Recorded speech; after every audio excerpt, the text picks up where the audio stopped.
Movie की शुरुआत में हमें ब्रायन नाम का आदमी दिखाया जाता है जिसे बुरी तरह से चेज किया जा रहा था, मगर ब्रायन भी काफी ज्यादा चालू है जो इन ठग्स की कार क्रैश कराने में कामयाब हो जाता है। मगर इस क्रैश में एक गुंडा जिंदा बच गया था जो मौके का फायदा उठाकर ब्रायन को इंजर्ड कर देता है, मगर ब्रायन कुछ कर पाता उससे पहले ही ब्रायन के गले में गोली मार दी जाती है जिससे बेचारे ब्रायन की मौत तय हो जाती है। मगर ब्रायन की किस्मत काफी अच्छी थी जो गोली लगने के बावजूद जिंदा बच जाता है, जिसके बाद हमें हॉस्पिटल का सीन दिखाया जाता है जहां पर ब्रायन का इलाज चल रहा था। तो ब्रायन की हालत देखकर उसकी वाइफ साया काफी ज्यादा दुखी थी क्योंकि उन्होंने हाल ही में अपने बेटे टेलर को खो दिया था और अब साया के हस्बैंड की भी बुरी हालत हो चुकी थी, जिस वजह से साया अंदर ही अंदर टूटने लगती है। और फिर ऐसे ही कुछ दिन बीत जाते हैं जहां पर अब ब्रायन को रेस्क्यू कर लिया गया था, मगर गोली गर्दन में लगने के कारण उसकी वोकल कॉर्ड डिस्ट्रॉय हो गई थी, जिस वजह से अब ब्रायन कभी भी बोल नहीं पाएगा। मगर इस सब पर ब्रायन जरा भी ध्यान नहीं देता है क्योंकि वो तो बस अपने बेटे का बदला लेना चाहता था। वैसे साया अपने हस्बैंड की पूरी केयर करने लगती है, मगर ब्रायन लेडी पर जरा भी ध्यान नहीं देता है क्योंकि अब उसका दिल नफरत से भर चुका था और यही बात साया को भी जल्द ही समझ आ जाती है। मगर फिर भी वो अपने हस्बैंड का साथ देती रहती है क्योंकि वो इतने मुश्किल समय में ब्रायन को अबेंडन करना नहीं चाहती थी। और फिर ऐसे ही कुछ दिन बीत जाते हैं जहां पर ब्रायन की हालत काफी ज्यादा सुधर चुकी थी। तो एक दिन साया उसे डिस्चार्ज करा के घर ले आती है, मगर घर लौटकर ब्रायन काफी ज्यादा अपसेट था क्योंकि इस घर से उनके बेटे टेलर की काफी सारी यादें जुड़ी हुई थी। और फिर हमें ब्रायन का फ्लैशबैक दिखाया जाता है कि क्रिसमस वाले दिन वो अपने बेटे टेलर के साथ खूब सारी मौज मस्ती कर रहा था, मगर तभी उसके घर के सामने दो गाड़ियां आ जाती हैं जिन गाड़ियों में सिटी के दो गैंग्स मौजूद थे, जिनकी ब्रायन के घर के सामने ही गन फाइट चालू हो जाती है, जो देखकर ब्रायन और उसकी वाइफ काफी ज्यादा डर जाते हैं। मगर वो लोग अंदर जा पाते उससे पहले ही एक स्ट्रे बुलेट टेलर को लग जाती है जिससे इनका बेटा ऑन द स्पॉट मारा जाता है। तो ये सब देखकर ब्रायन की पूरी तरह से सनक जाती है जो इन बैड गाइज को चेज करने लगता है। ऑब्वियसली वो अपने बेटे का बदला लेना चाहता है, मगर गैंग वॉर के दौरान एक गैंग के सभी मेंबर्स मारे जाते हैं। तो ब्रायन रिमेनिंग मेंबर्स को चेज करने लगता है जहां वो बैड गाइज की कार को क्रैश कराने में कामयाब हो जाता है। मगर ब्रायन की किस्मत काफी ज्यादा खराब थी क्योंकि इस गैंग का बॉस लाया अभी भी जिंदा था जो ब्रायन को गोलियों से भून देता है, मगर फिर भी ब्रायन जिंदा बच जाता है और इसी के साथ ब्रायन का फ्लैशबैक एंड हो जाता है। तो पुरानी यादों को याद करके ब्रायन काफी ज्यादा अपसेट था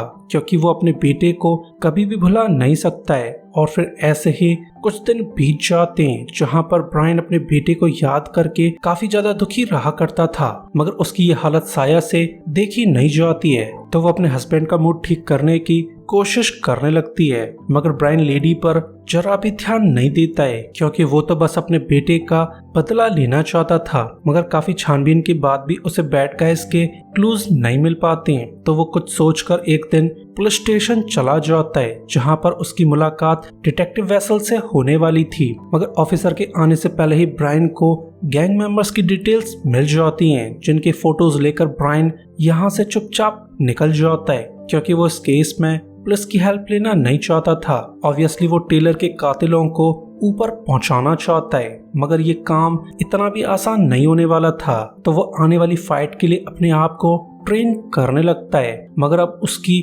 उम्र हो चुकी थी तो ट्रेनिंग करने में उसे परेशानियां आने लगती हैं जिन्हें नजरअंदाज करके वो ट्रेनिंग करता रहता है। और फिर ऐसे ही काफी समय बीत जाता है जहां पर ब्रायन वीडियोस देखकर चाकू चलाना सीख गया था और फिर वो गन चलाने की प्रैक्टिस करने लगता है जिनकी एक्सपर्टीज पाने में उसे साल भर लग जाता है। जहां पर ब्रायन तय कर लेता है कि वो आने वाले क्रिसमस से पहले बैड गाइज को खत्म करना चाहता है। तो वो पुलिस से मिली डिटेल्स के थ्रू बैड गाइज की तलाश करने लगता है जहां उसे काफी मेहनत के बाद गैंग के बारे में पता चल जाता है। तो वो दूर से गैंग पर नजर रखने लगता है और ऐसा करते हुए उसे कई दिन बीत जाते हैं जहां वो फुली प्रिपेयर हो चुका था। तो वो एक दिन मौका पाकर गैंग मेंबर को कैप्चर कर लेता है। ऑब्वियसली वो उस गैंग मेंबर को टॉर्चर करके डिटेल्स निकलवाना चाहता था, मगर ये गैंग मेंबर काफी ज्यादा अड़ियल है, जो काफी पिटने के बावजूद अपना मुंह नहीं खोलता है। तो ब्रायन उसे मारने के लिए रेडी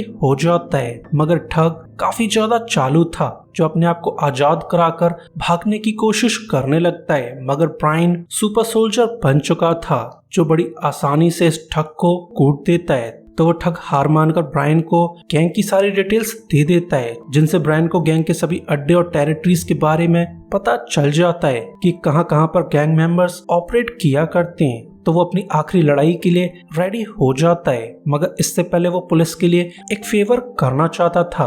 तो वो कुछ सोचकर इस ठग को डिटेक्टिव वेसल के घर के बाहर फेंक देता है, जो सब देखकर डिटेक्टिव काफी ज्यादा अपसेट था, मगर फिर भी वो पुलिस वालों को इन्वेस्टिगेशन में लगा देता है, जहां उन्हें ठग के ऊपर एक पेन ड्राइव मिल जाती है, जिसे देखकर डिटेक्टिव काफी ज्यादा कंफ्यूज था, मगर फिर भी वो उस पेन ड्राइव को चेक करने लगता है, जिसमें लाया गैंग के हेडक्वार्टर्स, उनकी टेरिटरीज, उनकी वर्किंग एरियाज और गैंग मेंबर्स की सारी डिटेल्स थी, जो सब देखकर डिटेक्टिव दंग रह जाता है, क्योंकि इन डिटेल्स के थ्रू लाया गैंग को खत्म किया जा सकता है। साथ ही इस पेन ड्राइव में इतनी डिटेल्स मौजूद थी जिनका यूज करके सिटी से क्राइम को खत्म किया जा सकता है। तो इस पेन ड्राइव के लिए डिटेक्टिव मिस्टीरियस सेंडर को थैंक्स बोलने लगता है। ऑब्वियसली वो ब्रायन का काफी ज्यादा शुक्रगुजार था। और फिर जल्द ही क्रिसमस नाइट आ जाती है, जिस रात ब्रायन अपना रिवेंज लेना चाहता था। तो वो लाया गैंग के मेंबर्स को ढूंढ ढूंढ कर मारना चालू कर देता है। जैसा करके ब्रायन के दिल को भी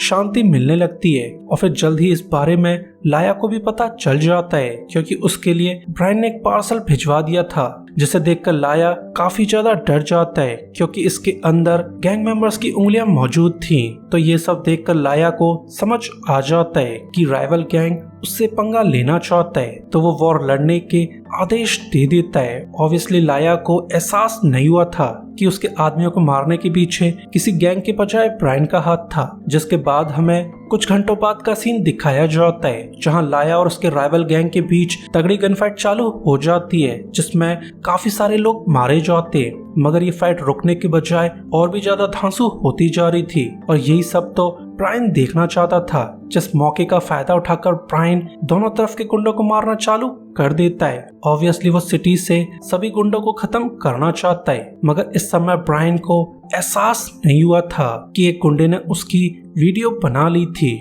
जिससे लाया को भी उसके बारे में पता चल जाता है। तो ब्रायन को जिंदा देखकर लाया काफी ज्यादा अपसेट था, क्योंकि उसे ब्रायन की शक्ल देखकर याद आ चुका था कि 1 साल पहले उसने एक बच्चे और उसके बाप का खून कर डाला था, मगर उस बच्चे का पिता अभी भी जिंदा है, जो ऑब्वियसली लाया के गैंग से बदला लेना चाहता है। तो वो जल्दी से ब्रायन को मारने के ऑर्डर्स दे देता है, मगर वो वीडियो वाला बंदा कुछ कर पाता उससे पहले ही ब्रायन को उसके बारे में पता चल चुका था, जो वीडियो वाले बंदे को अपनी गाड़ी से उड़ा देता है। और फिर जल्दी यहाँ मौजूद सभी गुंडे मारे जाते हैं, मगर अभी भी ब्रायन के दिल को ठंडक नहीं मिली थी, क्योंकि वो तो पूरे क्राइम को खत्म करना चाहता था। जिसके बाद हमें लाया गैंग के गुंडे दिखाए जाते हैं, जिन्हें ब्रायन को मारने के ऑर्डर्स मिल चुके थे, मगर वो ब्रायन को हंट कर पाते उससे पहले ही ब्रायन यहाँ आ जाता है, जो ऑब्वियसली इन गुंडों को भी खत्म करना चाहता था। तो ये गुंडे ब्रायन को बड़ी तेजी से चेज करने लगते हैं,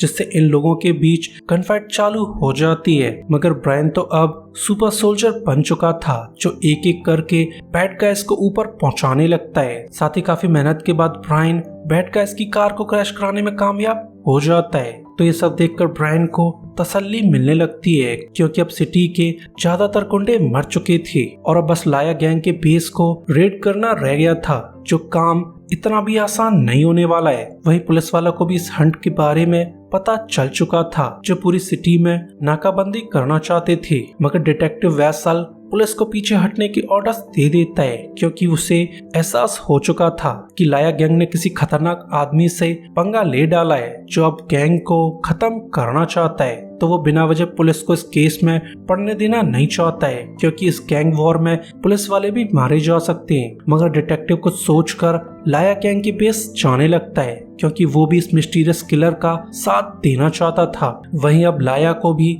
पता चल चुका था कि सिटी में मौजूद उसके ज्यादातर गुंडे ऊपर पहुंच चुके हैं। तो वो अपने बाकी गुंडों को वापस बुलाने लगता है ताकि बेस को सिक्योर किया जा सके।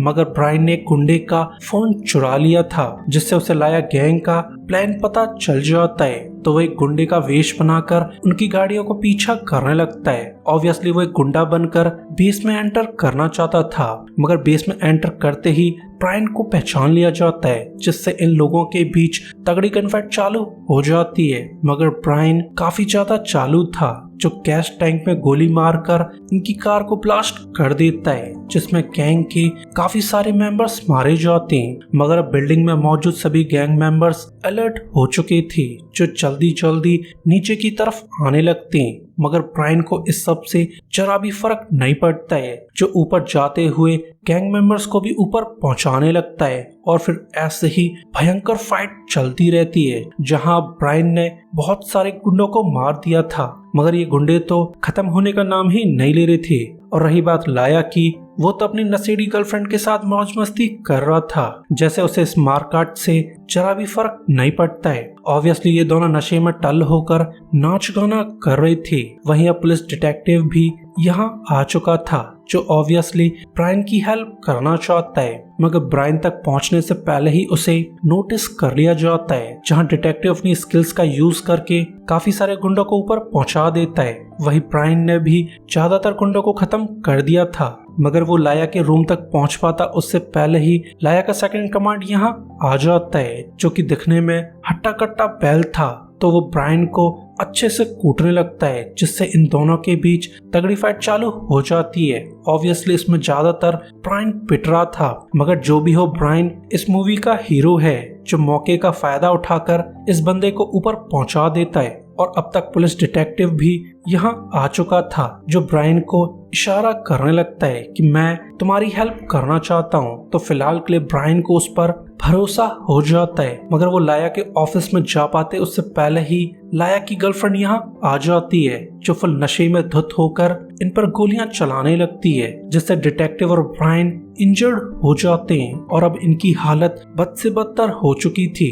मगर ब्रायन जैसे तैसे करके इस लेडी की खोपड़ी भी खोल देता है, मगर अब ये दोनों बैडली इंजर्ड हो चुके थे जो इस हालत में लाया का सामना नहीं कर पाएंगे। मगर फिर भी ब्रायन जैसे तैसे करके लाया की तरफ जाने लगता है जो इस मौके का फायदा उठाकर ब्रायन को गोलियों से भून देता है। मगर ब्रायन ने बुलेट प्रूफ वेस्ट पहन रखी थी जिसके कारण ब्रायन की जान बच जाती है और फिर इन दोनों के बीच तगड़ी फाइट चालू हो जाती है। ऑब्वियसली ब्रायन को इस फाइट में बुरी तरह से पिट जाना चाहिए था, मगर ब्रायन की नफरत उस पर भारी पड़ जाती है जो बंदा अपनी इंजरीज को नजरअंदाज करके लाया पे पूरी तरह से चढ़ जाता है जहां वो लाया का गला दबाकर उसे ऊपर पहुंचा देता है। और अब ब्रायन का बदला पूरा हो चुका था जिससे उसके दिल को तसल्ली मिल जाती है। मगर इस फाइट में ब्रायन बैडली इंजर्ड हो चुका था जिसके चलते ब्रायन का बचना लगभग नामुमकिन था। तो उसे मरने से पहले इल्यूजन्स आने लगते कि अगर उसका बेटा जिंदा होता तो कितना अच्छा होता। साथ ही वो अपने बेटे के पॉसिबल फ्यूचर के बारे में सपने देखने लगता है और फिर ऐसे ही ब्रायन की मौत हो जाती है जिसके बाद हमें कुछ समय बाद का सीन दिखाया जाता है जहां पर साया टेलर की ग्रेव के सामने काफी ज्यादा दुखी थी क्योंकि पहले तो उसका बेटा छिन गया और अब उसका हस्बैंड भी उससे छिन चुका था, जिस बात को लेकर साया पूरी तरह से टूट चुकी थी। साथ ही उसे टेलर की ग्रेव पर ब्रायन का लेटर मिल जाता है जिसके हिसाब से ब्रायन उससे और टेलर से बहुत ज्यादा प्यार किया करता था, मगर जो भी हो अपने बेटे का बदला लेना चाहता है और शायद अब साया उसे कभी भी देख नहीं पाएगी। तो इस लेटर को पढ़कर लेडी फूट फूट कर रोने लगती है और इसी के साथ ये मूवी एंड हो जाती है। सो गाइस, वीडियो के लिए लाइक और सब्सक्राइब कर दीजिए ताकि हमें आपका सपोर्ट मिलता रहे।